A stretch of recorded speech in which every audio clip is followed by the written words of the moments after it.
मैं अपने साथ घटी हुई एक घटना बता रहा हूं। उधर की है, एक गांव में जाने का अवसर मिला, बहुत पुरानी बात। तो वहां एक संत जी मिल गए हमें। तो रात्रि में हमें और उनको एक गांव में एक साथ रहने का अवसर मिला। सज्जन थे, व्यवहार बड़ा अच्छा था। सवेरे सवेरे स्नान आदि नित्य नियम करके बैठे, हम भी बैठे। तो उस गांव के कुछ मोहल्ले के 2-4-10 लोग आ गए। बोले आज तो महात्मा लोग बैठे, कुछ सत्संग हो जाए। तो उन्होंने हमसे कहा आप कुछ कहो। तो हमने कहा महाराज आप ही बोली, हम भी सुन लेंगे। सद्भाव से ही कहा, तो हमें ये कल्पना ही नहीं थी कि क्या बोलेंगे। अब सत्संग शुरू हुआ, सुनो। वो बोले राम कृष्ण शिव दुर्गा गणेश, ये कोई भगवान नहीं। हम कहे भगवान, सत्संग यहां से शुरू हो रहा।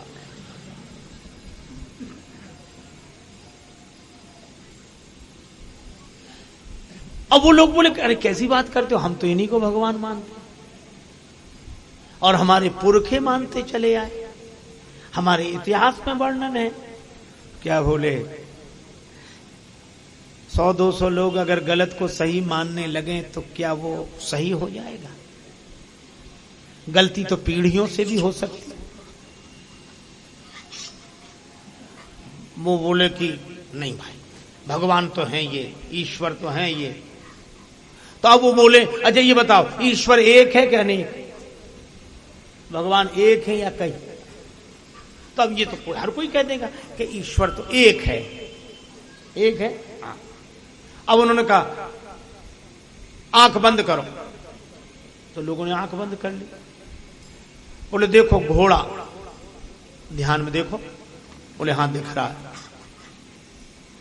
अच्छा देखो हाथी, हाँ दिख रहा। एक जैसी शक्ल दिख रही है सबको? हाँ एक जैसी। हाथी तो एक जैसा ही दिखे, घोड़ा एक जैसा ही दिखे, गाय भैंस ऊंट गधा जो देखो एक ही जैसा दिखे, क्योंकि एक ही तरह का होता है तो एक दिखे। अब बोले देखो, आंख बंद करो। हाँ। बोले देखो भगवान, तो अलग अलग दिख रहे हैं कि एक दिख रहे हैं? अब अलग अलग दिखेंगे, किसी को मुरली वाले, किसी को धनुष वाले, किसी को त्रिशूल वाले, किसी को ऐसे वाले, किसी को ऐसे। बोले ये अलग अलग दिख रहे हैं, सूंड वाले, तलवार वाली माता। तो बोले अलग अलग दिख रहे हैं? बोले हाँ। तो बोले ईश्वर एक है क्या अनेक? बोले है तो एक। बोले फिर ये अलग अलग क्यों दिख रहे हैं? इसका मतलब ये कोई ईश्वर नहीं है, कोई भगवान नहीं है, क्योंकि वो एक है। एक है तो एक जैसा होना चाहिए। मैं आपको क्या बताऊं, गांव वाले तो अवाक रह गए और उनके भक्त हो गए। दुनिया भी तो बड़ी विचित्र है। हाथ जोड़े, चरणों में सिर रख दिया, बोला महाराज हम तो युगों से गलती में थे, आज आंखें खुली हैं। तो वो क्या बोले, आंखें तो सत्संग में ही खुलती हैं। क्या ज्ञान प्राप्त हुआ है सत्संग में। मैं आपको सही बताऊं, मुझे इतनी पीड़ा हुई तो उनका जितना अच्छा व्यवहार हमारे साथ था, इतना प्रेम, हमें सब भूल गया। लेकिन अब करूं क्या? तो अब वो गांव वाले भी कहें कि हाँ ये है सत्संग। तो हमने उनसे कहा कि महाराज आपने इनसे इतने सवाल पूछे, एक हम पूछ लें?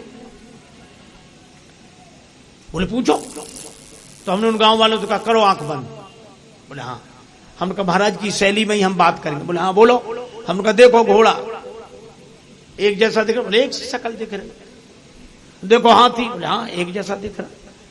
अब ऐसे ही गधा घोड़ा ऊंट सब एक जैसे दिख रहे। हाँ। हमने आंख बंद किए रहे ना। बोले हाँ। हमने कहा देखो बाप, बाप देखो एक ही दिख रहा है कि अलग अलग दिख रहे हैं?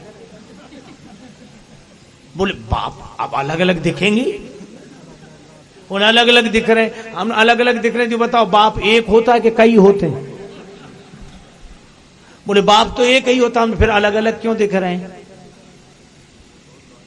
जब बाप एक ही होता है और हम एक ही बाप के होते हैं तो अलग अलग क्यों दिख रहे हैं? तो उसने कहा कि बात यह है कि बाप तो एक ही है, पर सबके बाप की शकल अलग अलग है, सबके बाप का रूप अलग अलग है। बाप तो एक ही है। हमने कहा इसी तरह परमात्मा तो एक ही है, पर सब भक्तों के भगवान का रूप अलग अलग है। स्वरूप से वो एक है, रूप से अलग अलग है। तो वो बेचारे सरल भोले आदमी थे, बोले हाँ ये भी बात सही है। तो उनमें तो कुछ लोग बोले यही सही है। महाराज गांव वाले तो बड़े प्रसन्न हो गए हमसे, और वो सज्जन हमसे ऐसे नाराज हुए कि तब से आज तक, पहले तो मिलते ही नहीं, मिल जाए तो बोलते नहीं, आज तक हमका बड़ी कृपा है, आप नहीं बोलो तो अच्छा है। अभिमानी से बड़ा अनाथ कोई नहीं होता।